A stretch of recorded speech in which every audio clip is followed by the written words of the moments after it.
Mercredi 19 octobre. La place est la gare de Chengshu. Le Vietnam est notre destination finale. Ho Chi Minh est encore à plus de 3500 km. Nous restons à peine plus de 24 heures dans cette immense ville sans âme. C'est en coucher dur que nous allons rejoindre Chengshu en Nanning avec le train 1627 qui relie ces deux villes distantes de 1887 km.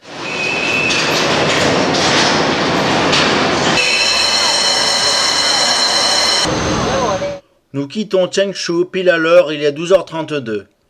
Le trajet va durer plus de 24 heures. Nous arriverons à Nanning le lendemain à 13h47.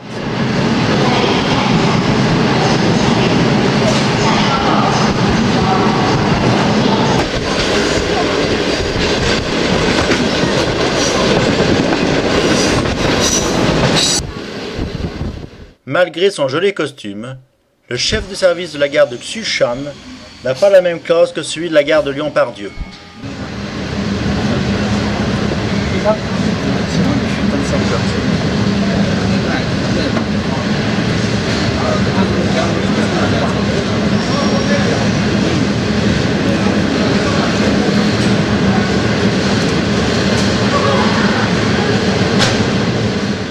Malgré ses insuffisances, le système ferroviaire chinois est très efficace. Les gares sont très propres, les trains circulent à l'heure et l'accueil est irréprochable. Pour notre nouvelle destination, nous mettons le cap plein sud. Notre voiture en coucher dur est composée de multiples boxes de 6 couchettes.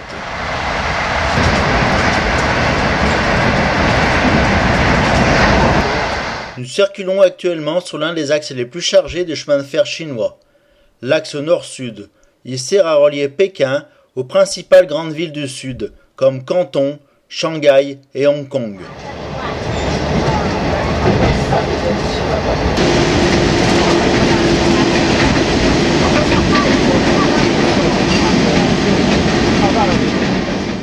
Le trafic est important, nous doublons et croisons de nombreux trains. Malgré son statut d'express, notre train roule régulièrement à 120 km à l'heure.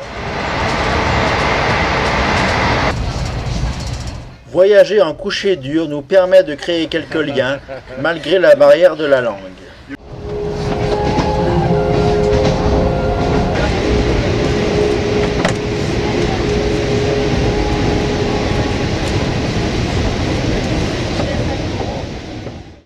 Le lendemain, vers 8 heures, nous sommes à Guilin. Nous avons parcouru 1450 km depuis le départ. L'arrêt ne dure que 6 minutes. Il faut faire vite pour acheter les gâteaux du petit déjeuner.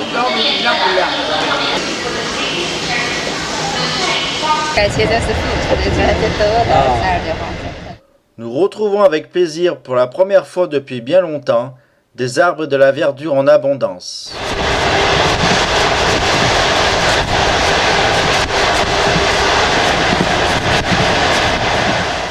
Avec ces rizières, nous trouvons un paysage plus conforme à celui que nous imaginons de la Chine.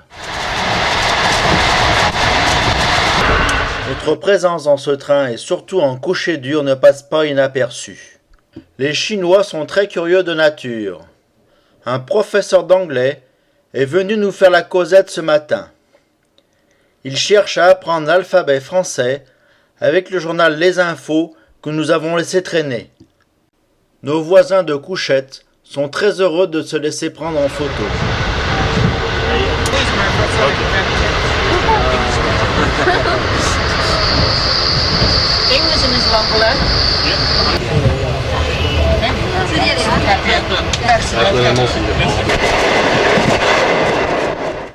Au niveau du tropique du Cancer, cet arrêt au bord de cette rivière commence à nous faire prendre conscience de la chaleur environnante.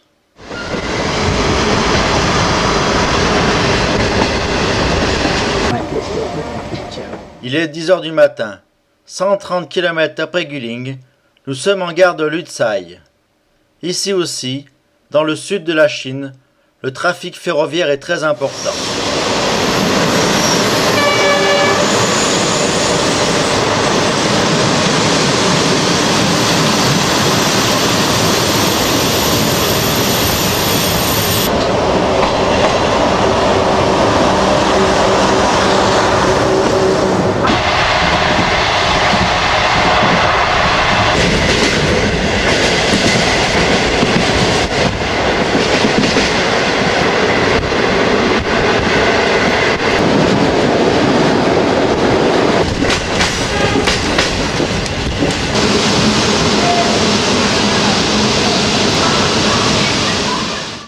sommes à Luizhou. Cette ville de 700 000 habitants se situe dans la province du Guangxi.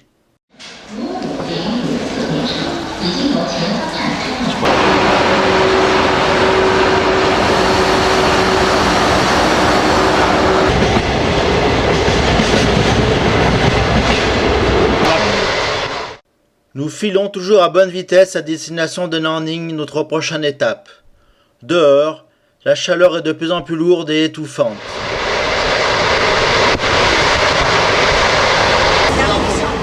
Il est midi, nous attendons d'être servis à la voiture-restaurant.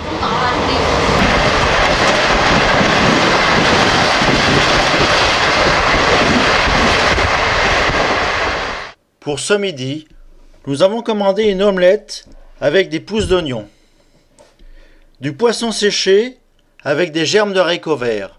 Le problème, c'est la sauce.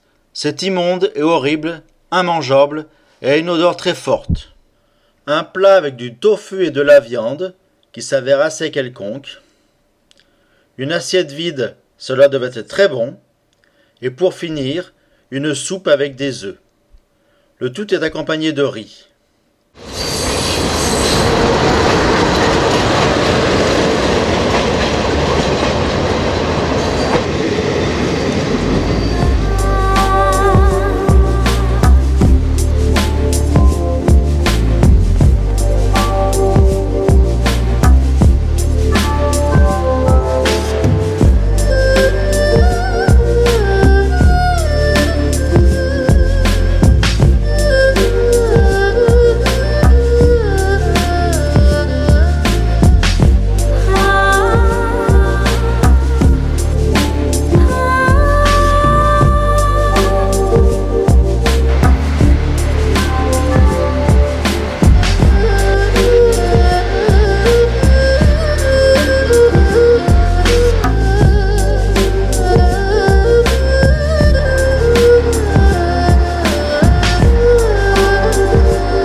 Nous arrivons à Nanning, aux portes du Vietnam. Il est 14 heures, nous sommes le 20 octobre. Nanning, avec ses 7 millions d'habitants, est la capitale de la province du Guangxi. Nous sommes dans la région subtropicale, au sud du tropique du Cancer. Comme toutes les grandes villes chinoises, Nanning se développe très vite. Nous retrouvons les mêmes ingrédients qu'à Changshu. Modernité, bâtiments extravagants, couleurs, lumière.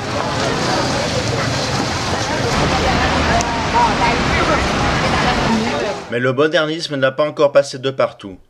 Nous trouvons un vieux quartier avec son marché nocturne très animé.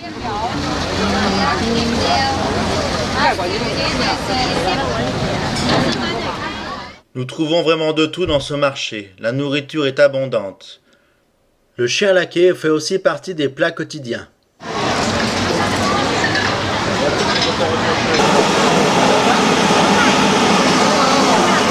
Toutes sortes d'oiseaux sont vendus vivants.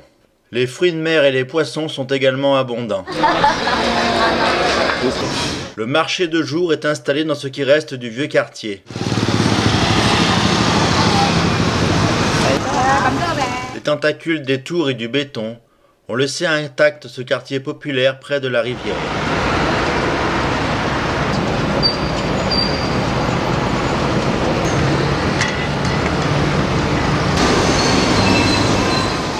Au milieu de ce gigantisme et ce modernisme, les traditions chinoises demeurent encore. Il y a un cours de danse dans ce petit parc. Pour le repas de midi, la traditionnelle carpe sauce aigre douce, on s'en lasse pas, du porc à l'ananas, qui est très bon, des nouilles chinoises et des légumes verts. Le tout est arrosé de la traditionnelle Tsingtao. La grande place est le bâtiment de la gare de Nanning.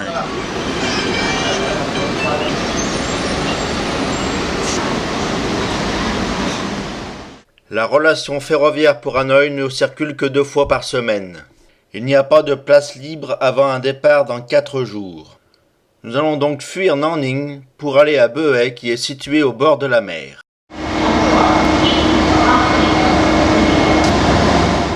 Nous prenons l'unique express journalier numéro 819 qui relie Nanning à Beuay, distant de 229 km en 3h50.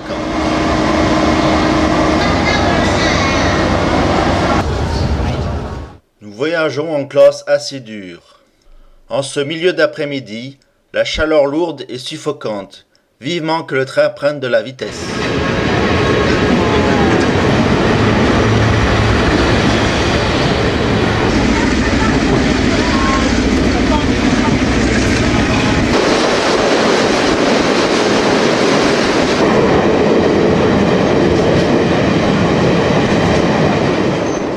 À peine sortis de la ville, nous retrouvons un paysage de verdure et de rizières. C'est vraiment la Chine comme on peut se l'imaginer.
Nous voici à mi-parcours à Quinzhou.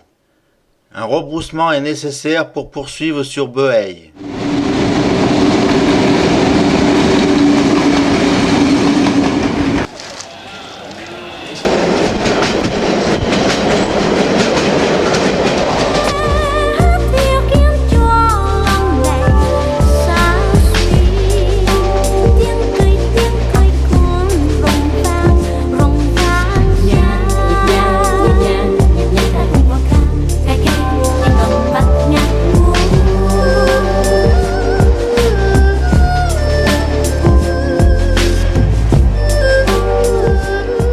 Nous arrivons à 18h35, il fait déjà nuit.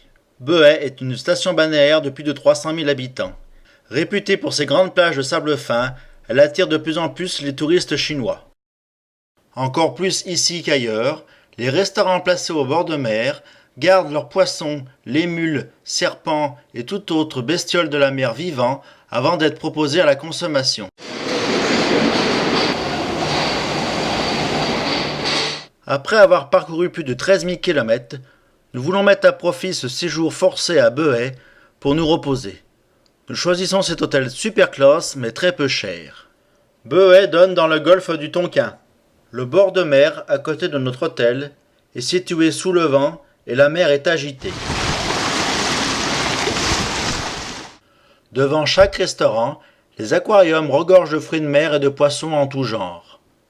De l'autre côté, avant la plage de sable fin, le petit port et sa promenade. L'immense plage de sable fin de Beuay. Pour les Chinois comme pour tous les Asiatiques, le bronzage est synonyme de laideur. C'est pour cela qu'ils restent bien habillés sur la plage.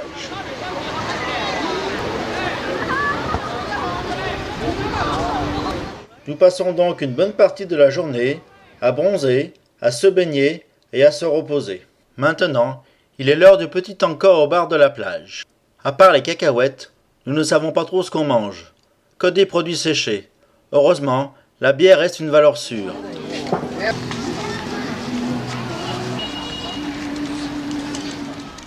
Boë est une ville en plein développement.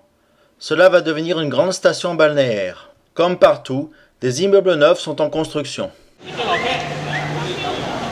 En fin d'après-midi, nous retrouvons la fraîcheur et la quiétude de l'hôtel.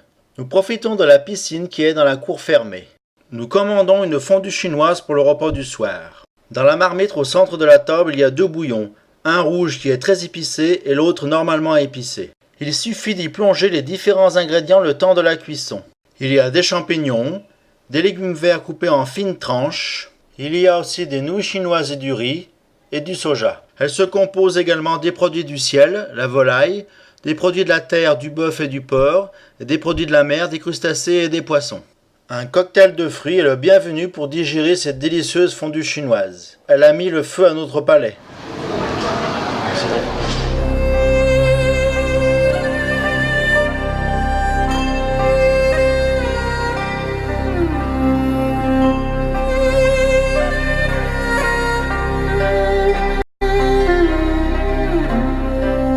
Dimanche 23 octobre, nous tenons nos engagements. Farniente, détente et piscine à l'hôtel. Dernier repas à Boë, dans l'un des restaurants les plus chers de la ville. Un vrai festin de poissons et de crustacés. Lundi 24 octobre, nous devons quitter Boë. Le train pour Hanoï part de Nanning ce soir. Il ne faut pas le rater, il ne roule que 2 fois par semaine. Nous retournons dans la capitale du Guangxi avec l'unique train journalier. Après un cirage de pompe, nous sommes prêts avec Greg à quitter la Chine pour le Vietnam. Le train numéro 5, Pékin-Nanning, continue avec seulement 2 voitures pour Don Dang, la frontière vietnamienne. Ces voitures sont en coucher mou. Nous passons la frontière de nuit, entre 1h et 3h du matin. Une fois les contrôles effectués dans la gare de Don Dang, nous montons dans les voitures en coucher mou vietnamiennes à l'écartement de 1 mètre.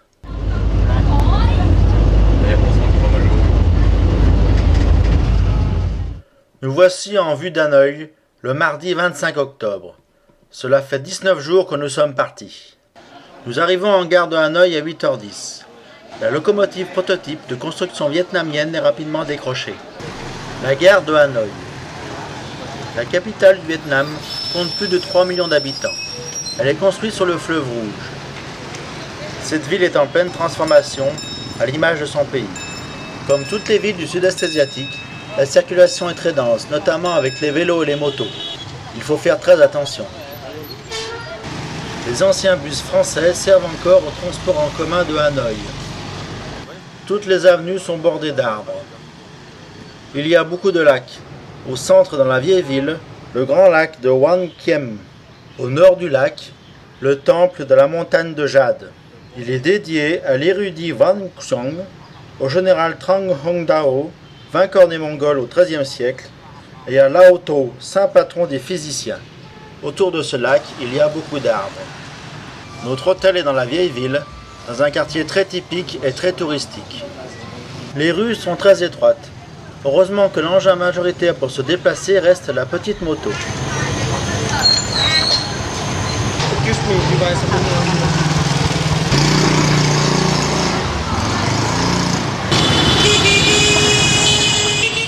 L'architecture vietnamienne est très particulière. Les immeubles sont très étroits mais très hauts. Comme beaucoup de bâtiments, le marché couvert a été construit par les Français. Les monuments rappelant la guerre sont assez nombreux.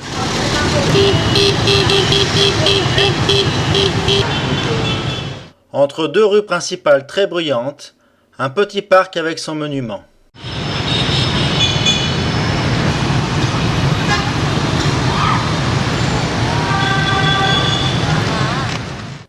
Mercredi 26 octobre, nous partons en bus pour Halong.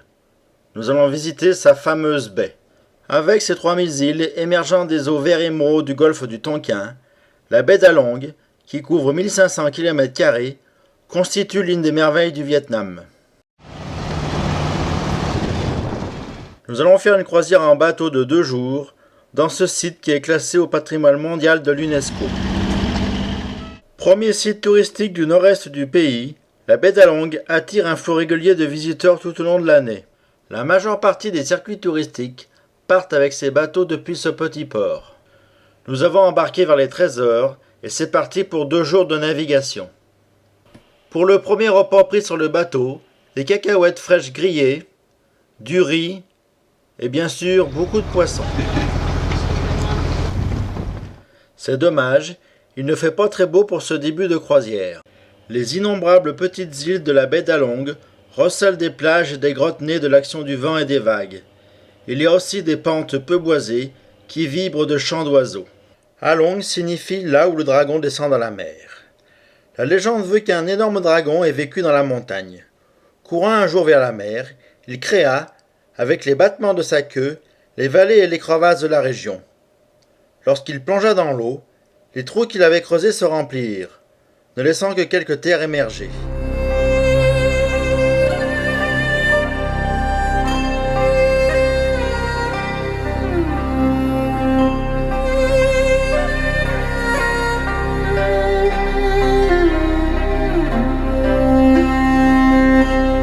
De nombreux Vietnamiens vivent sur l'eau.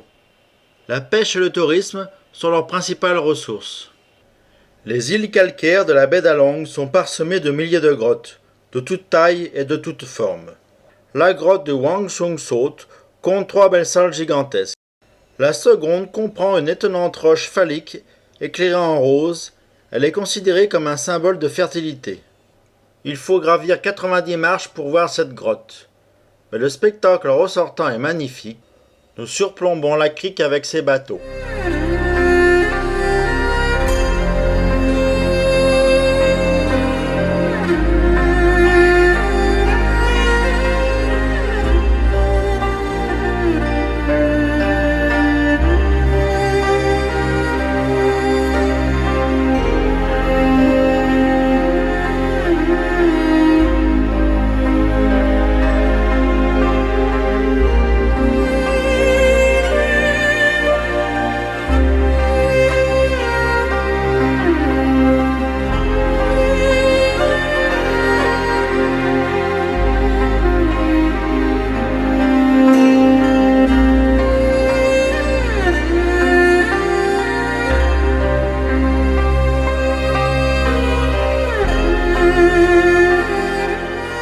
Après avoir vu toutes ces merveilles, le plongeon dans la baie d'Along est possible avant la nuit.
Le deuxième jour, depuis le pont du bateau, nous continuons à observer ces pains de sucre plantés dans la mer.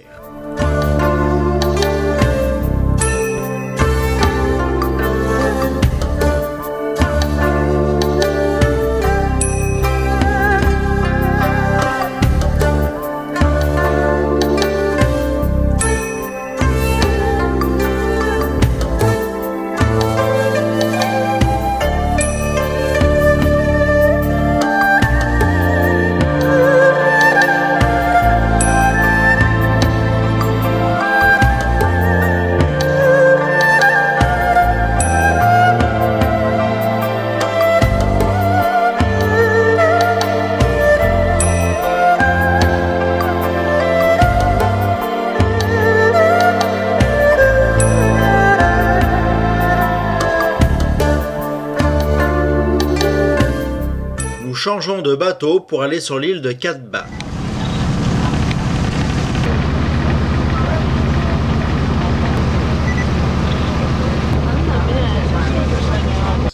Cette île de 7000 habitants est la plus grande des alentours de la baie d'Along. Nous laissons le bord de mer et partons à pied à la découverte d'un village d'agriculteurs.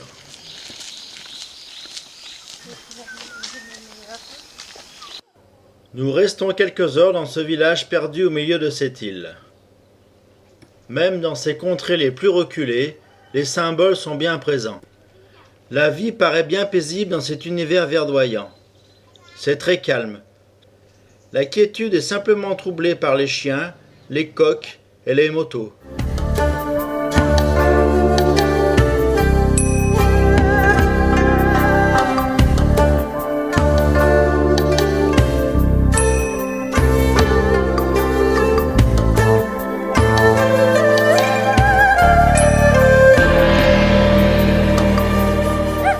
En 1986, la moitié de l'île de Catbah et 90 km² de ses eaux côtières ont été déclarés parc national, afin de protéger les différents écosystèmes de ce petit paradis.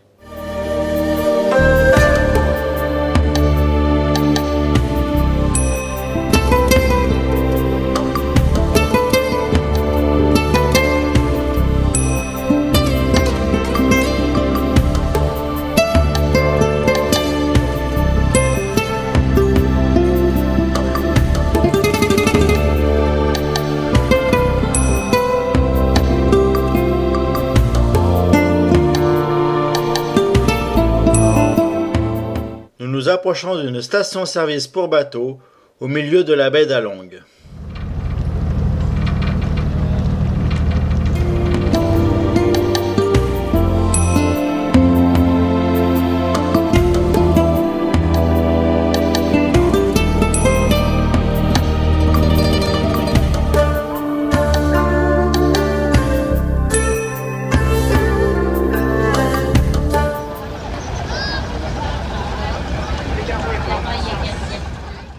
Nous allons passer la nuit dans le village de Catbah. Cette station touristique est de plus en plus prisée par les touristes. Des hôtels et des restaurants flambant neufs sont construits pour les héberger. Vendredi 28 octobre, le jour se lève sur la baie de Catbah. Cette station balnéaire bénéficie des capitaux des Vietnamiens d'outre-mer. L'ensemble des bâtiments ont été rénovés. Ce matin, il fait vraiment beau. Nous allons encore pouvoir contempler toute la matinée cette merveille du monde.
Cette famille de pêcheurs vit dans cette baraque sur ces tonneaux.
Un pont est en construction pour aller plus facilement au village de Halong.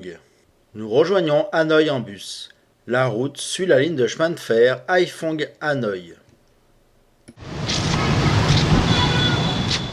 Samedi 29 octobre, nous poursuivons la visite de la capitale du Vietnam. En face du lac, la statue de Ly Thiato.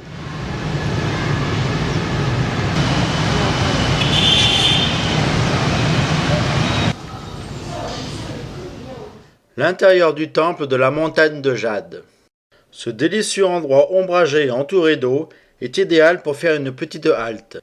Le mausolée de Ho Chi Minh a été construit entre 1973 et 1975 avec des matériaux provenant de différentes régions du Vietnam.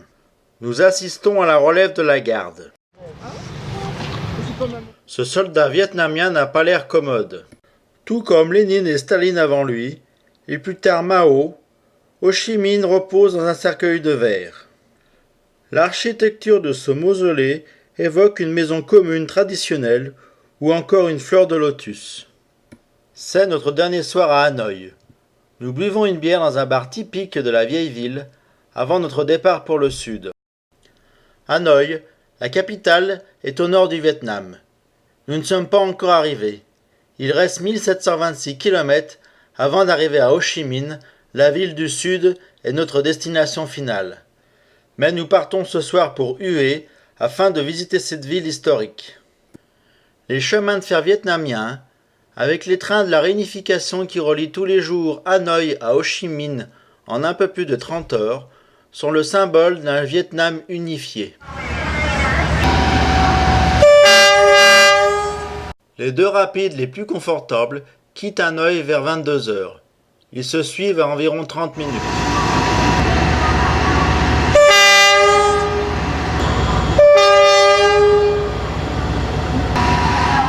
Il est 22 heures. C'est le départ du train pour Lao Cai, au nord-ouest du pays.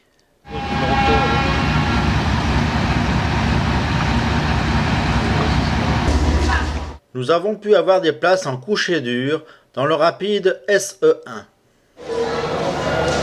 Tàu thống nhất SE1 chuyến tàu chạy tại ga Hà Nội lúc 22h30. Xin mời quý khách khẩn trương vào ga lên đoàn tàu đấu đường số 1. Alors c'est quoi ça? Il y a des noodles, de la sauce. Chips à la viande, mais la viande c'est pas marqué. Il y a marqué goût bœuf. Donc c'est pas dit qu'il y ait du bœuf dedans. Non, c'est bouillon bœuf, tu vois.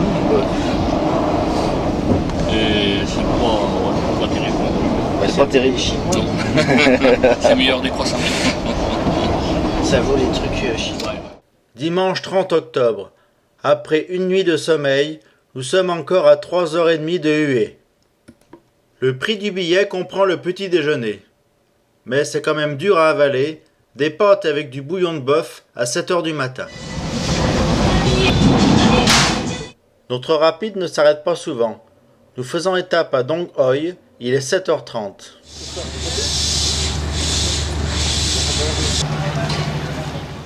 La voie métrique, les rails courts et parfois les traverses métalliques ne permettent pas au train de dépasser les 80 km à l'heure. Malgré cela, notre train roule bien et à marche régulière. Nous descendons plein sud vers Hue. Le temps est aux averses orageuses.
Nous arrivons à Hue vers les 10h15.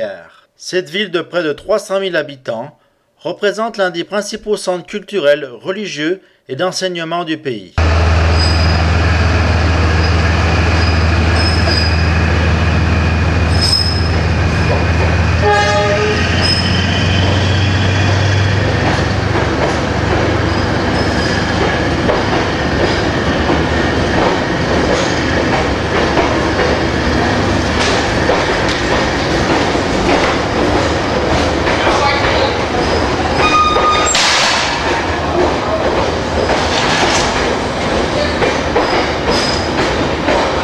L'Express de la réunification Hanoï-Ho Chi Minh-Ville, le numéro SE1, quitte Hue sous une éclaircie. Hue est l'ancienne capitale impériale du Vietnam. Elle est située au centre du pays, juste au-dessous du fameux 17e parallèle qui a coupé le pays en deux. Elle fut le théâtre de durs combats durant la guerre qui opposa les partisans du Nord à ceux du Sud. La ville est baignée par la rivière des Parfums.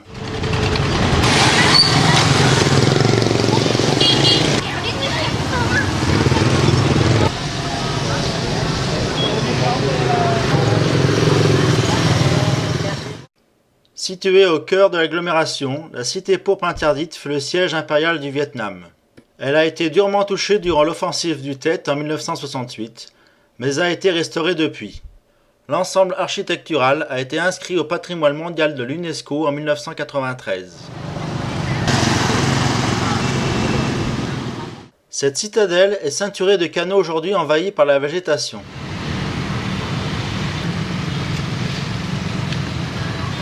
Face à ce monument, le drapeau national flotte fièrement du haut de ses 37 mètres.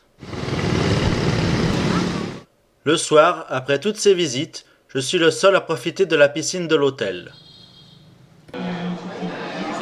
Lundi 31 octobre, nous sommes dans la salle d'attente de la gare de Hue pour notre dernière étape. L'express E1 que nous devons emprunter a une trentaine de minutes de retard. Des indications sur la façade de la gare nous indiquent la distance qu'il nous reste à parcourir. Saigon, 1041 km. Après 23 jours de voyage, nous voici presque arrivés. Nous avons des places en coucher mou dans l'express E1. Il va parcourir ces 1041 km en un peu moins de 20 heures. Les portes de la salle d'attente se sont ouvertes, mais nous devons rester à l'abri, le temps est toujours à la pluie. Alo, xin thông báo đoàn tàu Đà Nẵng đón tàu đường sắt số 3. Tàu Đà Nẵng đón tàu đường sắt số 3. Un omnibus en provenance de Da Nang au sud rentre en gare. Của phương tiện khỏi bỏ quên ở trên tàu xuống ga để cho đoàn tàu ngân hàng Hải Chúa. Nhà ga M2 cổng số 4 ở phía Nam và cổng số 1 ở phía Bắc.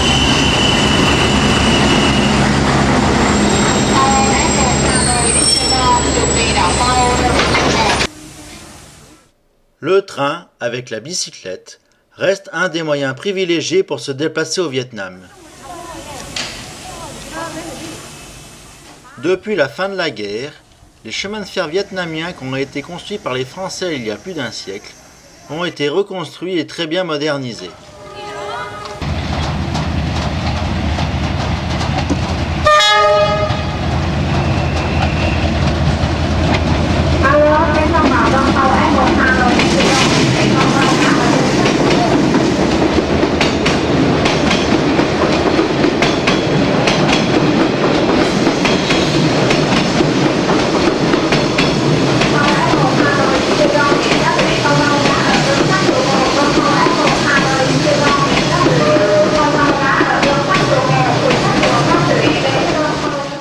Notre express arrive enfin.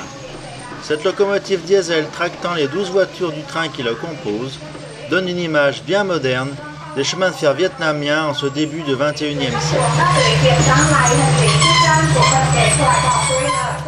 Alors, que pensez-vous de la bouffe des chemins de fer vietnamiens? Et c'est quoi ces feuilles vertes hein? Je sais pas, t'as l'impression de manger de l'herbe. Comme la veille, la pension complète est comprise dans le billet d'une couchette molle. Mais malheureusement, la nourriture est bien meilleure dans les petits restaurants des villes que dans les trains. Le matelas épais de la couchette. Entre Hue et Da Nang, La voie doit passer le col des Nuages.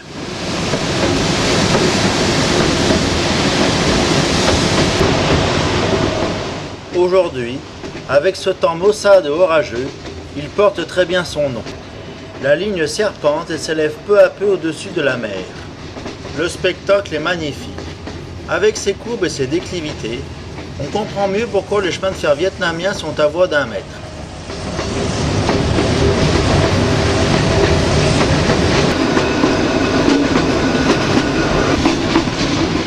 Cette végétation luxuriante est due aux 84% d'humidité qui règne en permanence dans cette région.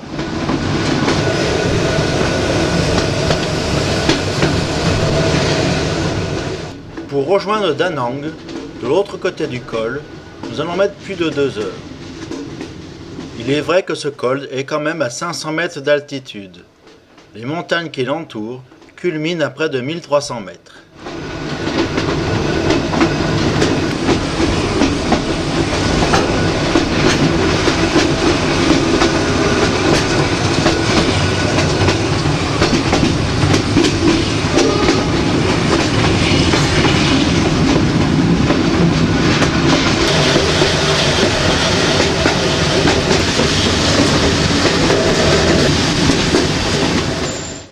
De Hanoï à Ho Chi Minh, la ligne est à voie unique. Il y a de nombreux points de croisement.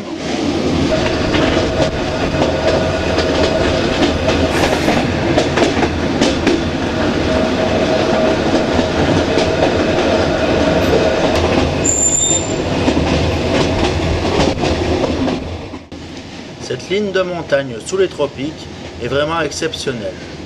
Ces vues plongeantes sur la mer avec ses plages inoccupées sont hors du commun.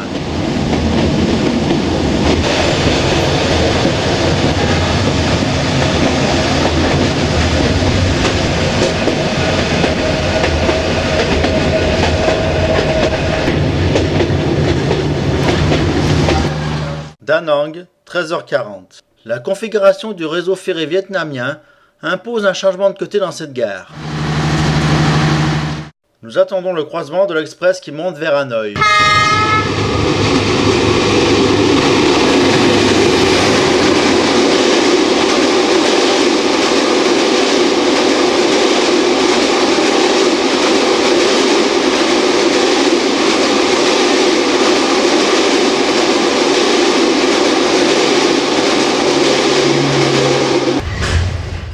Dehors, il pleut à verse, mais les paysages sont quand même très jolis. Cela laisse de marbre mes petits camarades.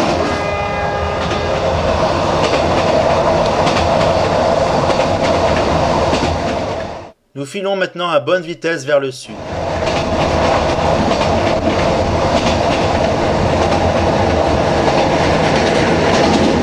Avec cette pluie, les rizières sont pleines. Les villages se succèdent. Ce sont des vrais paysages de cartes postales qui vont défiler sous nos yeux toute l'après-midi.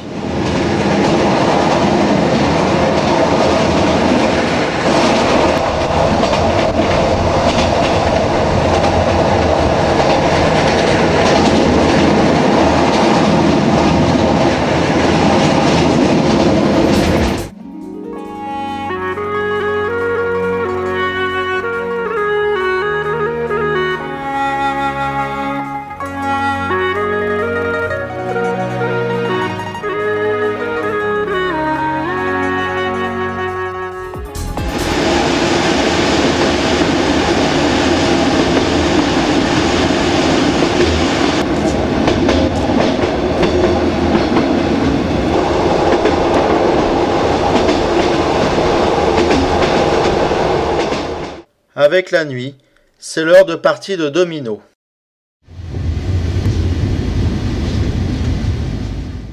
Mardi 1er novembre, 6h du matin, nous touchons au but. Notre train entre en gare de Ho Chi Minh Ville.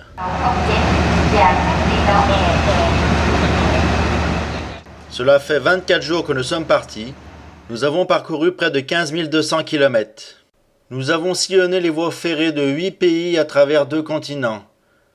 14 000 km en train et 1000 km en voiture entre le Kazakhstan et la Chine. Nous avons relié les rives du Rhône à celles du Mékong. Ce fut une véritable épopée terrestre. Il est impossible d'aller plus loin, la voie ferrée s'arrête là. Pour beaucoup de Vietnamiens, Ho Chi Minh reste Saigon. Sur la place de la gare, des locomotives à vapeur du type 141 témoignent du passé.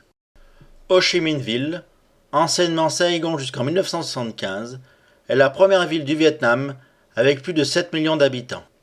Cette cité bouillonnante et agitée baigne dans le vacarme et la pollution. Malgré cette agitation, elle conserve ses traditions séculaires et les beautés de sa culture ancestrale. Les vacances ne sont pas terminées.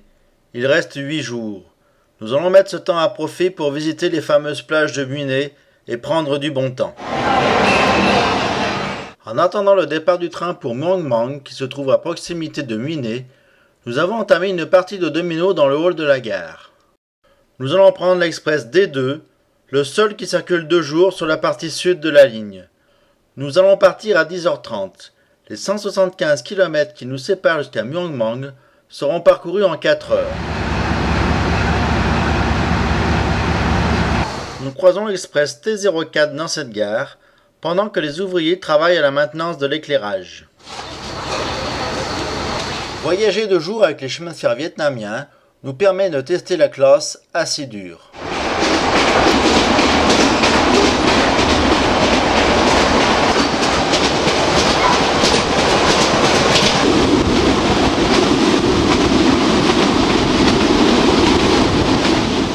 Cela nous permet également de découvrir les paysages du Sud-Vietnam.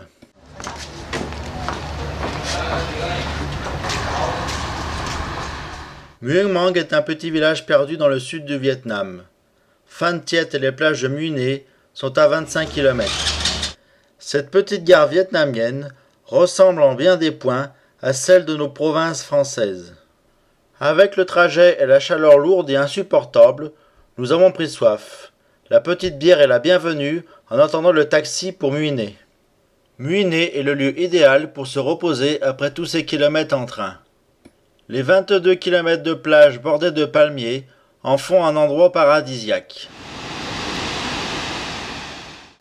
Nous avons pris pension dans ce complexe hôtelier muni de bungalows.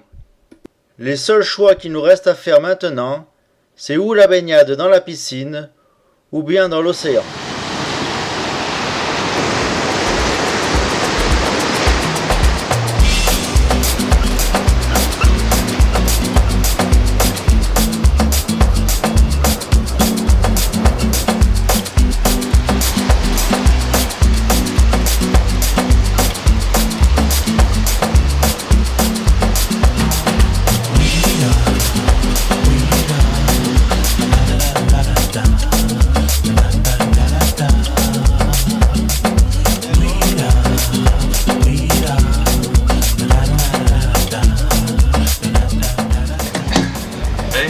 Pas mal ce bar là, hein.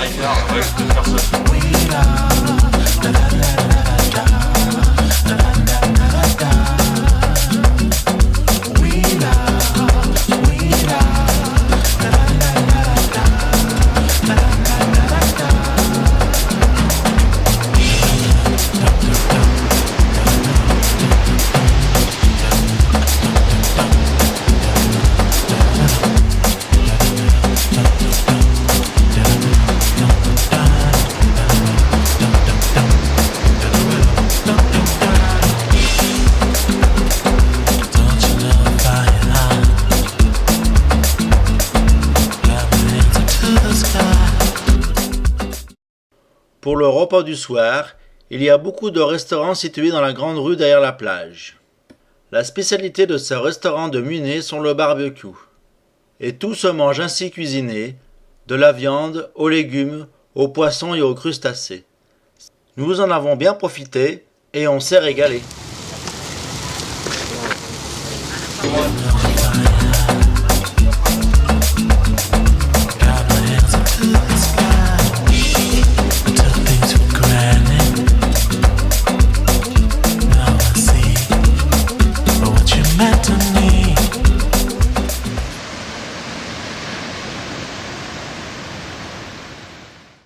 La pêche avec ses coquilles de noix fait partie de l'activité quotidienne de ces Vietnamiens.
Il est évident que sous ces latitudes, faire pousser un hibiscus est un jeu d'enfant.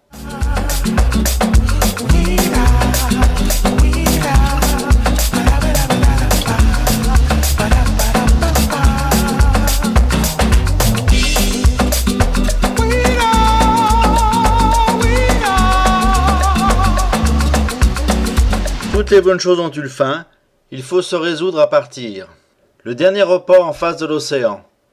Nous passons par Ho Chi Minh avant de rentrer à Paris avec Air France. Notre voyage aller de 26 jours pour 15 000 km va être effacé en avion avec un vol de 14 heures pour 12 000 km. C'est bien connu, les avions volent comme les oiseaux. Nous allons prendre le chemin le plus court et le plus direct pour rentrer à Paris. Nous passons au-dessus du Cambodge, de la Thaïlande et de la Birmanie.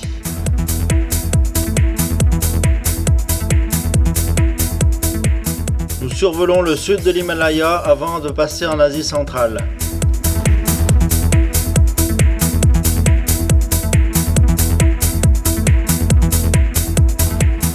Cet itinéraire par le centre de l'Asie nous donne des idées de voyage pour les prochaines années. Nous arrivons en Europe par le survol de la mer Noire et de la Roumanie.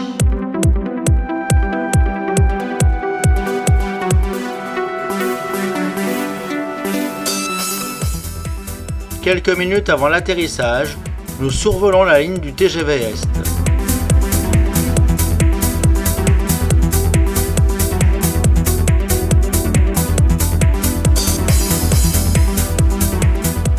Mardi 8 novembre, nous atterrissons à Roissy.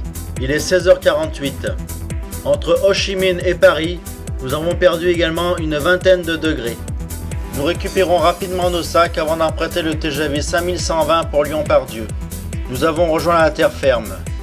Notre épopée terrestre va donc se terminer à 300 à l'heure jusqu'à Lyon, où la boucle sera bouclée.